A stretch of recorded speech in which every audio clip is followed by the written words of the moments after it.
Hello and welcome, fellow bookworms and film fans. Welcome to this week's episode of The Consented Narrative. We'll be looking at American Dirt by Jeanine Cummins. Now, this was recommended to me by my nan. She lent me her copy last year. I finally got around to reading it sort of this year, so I could return it to her by the time I went back to visit her. And it was a lot.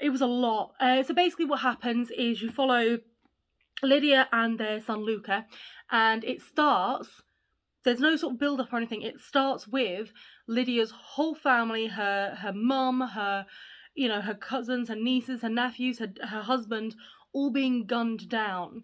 And her and her son Luca survived purely by fate, by luck, because he needed the toilet and wanted her to stand outside to make sure that nothing came in and bothered him or anything like that. And then after that, we then follow her and Luca basically trying to escape to America. So they're in Mexico and they're trying to escape to America so that they can kind of start afresh and get away from the Mexican cartel that gunned down her family. And you see, now everybody kept saying, oh, I couldn't put it down and everything like that. And I couldn't put it down, but I could put it down.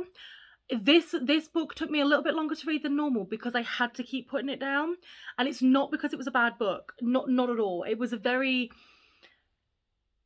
lot is what it was. And it just got to the point where sort of like every time you thought she was safe, something else would happen, and it has you on the edge of your seat, but in a way that I was starting to feel a bit sort of like, when you're expecting the next worst thing and you just don't want it, and you get stressed and you get those stomach issues and stuff like that, and you just sort of like, oh, that's how I felt. So every now and then I'd have to sort of like put it down, walk away, read a couple of chapters of something like Lemony Snicket or something like that, do you know what I mean, to sort of like cleanse the mind, as it were. But it was so well written, and I obviously don't know the experience of immigrants trying to move from Mexico to America. I don't know any of that. I've never lived that life. I hope to God I never will have to live the life of an immigrant. But it was just so visceral in what it was saying and how it was saying it. And it was hard to get through because of the fact that there were instances where you could imagine that this is what actually happens, especially to women on the trail. I mean, I don't need to go into any more detail. This is sort of like a channel where, it's public video, so I don't really want to discuss something too gory, but there's a certain chapter, and I'm reading it and I just felt sick, like physically sick, and I was like, I had to put it down. But it was so, but it's hard because I did enjoy it.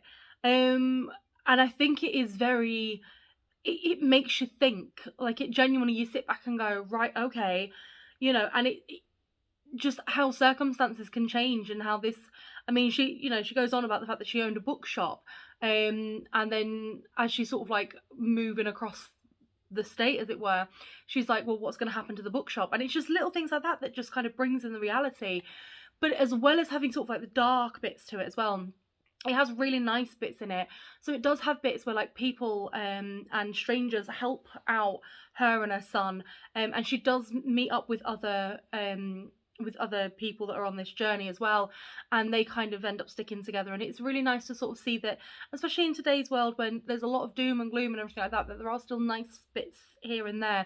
And I feel like this book is very representative of, like, there is a lot of doom, there is a lot of gloom, there's a lot of how are we going to manage, how are we going to do this, and yet there's these nice little nuggets in it and around it. And I probably won't reread it, but it's not because I didn't enjoy it, it's because it was just a hard look, and it just at points made me uncomfortable to read. But I would definitely say give it a go, give it a read, see what you think. If you agree or disagree with anything that I say, please leave it below in the comments. And any other books or anything that you'd like me to read and review on the channel, again, please leave it below in the comments. And honestly, thank you so much for your continued support, and remember to always keep it contento.